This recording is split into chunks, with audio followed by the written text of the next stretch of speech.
Meghan Markle was nicknamed Meghan and the Duchess of Difficult behind closed doors by palace staff, a royal author has claimed. The sharp monikers came after the Duchess of Sussex left courtiers in the royal households unimpressed with her behavior within only weeks of arrival, especially when it came to her rude attitude towards servants.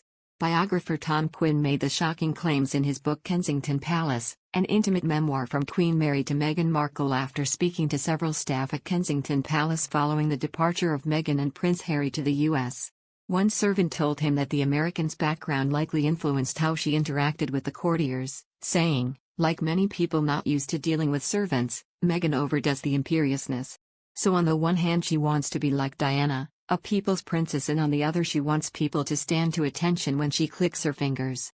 Tom says this led them to come up with their own not-so-endearing ways of referring to Meghan among themselves, writing, "This cut no ice with the staff who, according to reliable reports, began using rather unflattering nicknames for her within weeks of her arrival, Meghan, the Duchess of Difficult and even D2 or Lite."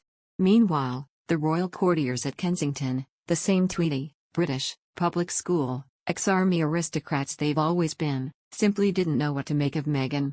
Her bad reputation around Kensington Palace while staying in Frogmore Cottage contrasted with their warmer feelings towards Kate Middleton, who is described as being much kinder towards staff. Kate is actually one of the nicest royals, and she hasn't let life in her extremely grand apartment at Kensington go to her head, or at least not too much, a palace insider reportedly said. Meanwhile, the Duke of Sussex, speaking on NBC's Today whilst in The Hague, said he was making efforts to see the Queen surrounded by the right people so she is protected, then sidestepped question about whether he missed his brother, Prince William, and father, Prince Charles.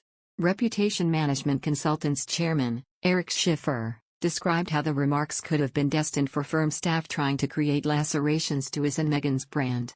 He said his strong stance is likely reflective of varying expectations from a British public versus an American audience.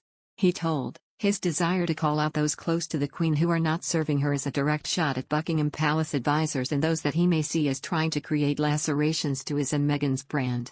He added it was again a boundary that he wanted to put in place. He continued to say that Harry likely felt strongly about, and that Americans like figures who are going to take a stand.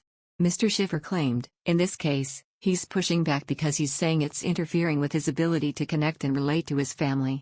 That, I think, will serve him and certainly his relationship with the Queen.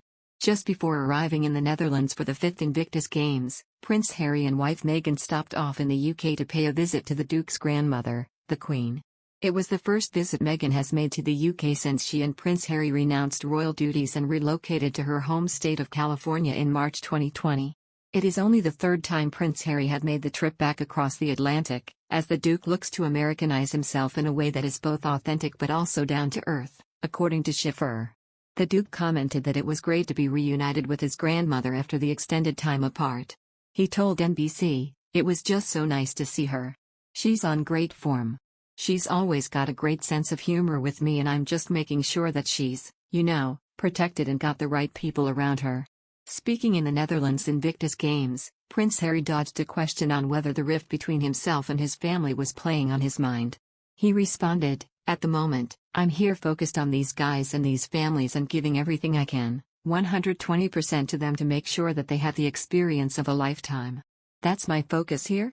Mr. Schiffer described this response as highlighting a modern-day Cold War, partly attributed to how the experience of integrating Meghan into the royal fold influenced his wife.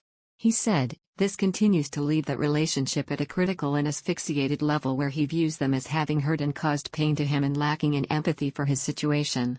I don't think you're going to see any material change to that relationship. While it won't turn into a bloodbath, it's a modern-day Cold War, in part because of how it's affected his relationship with the Queen but also the impact on Meghan."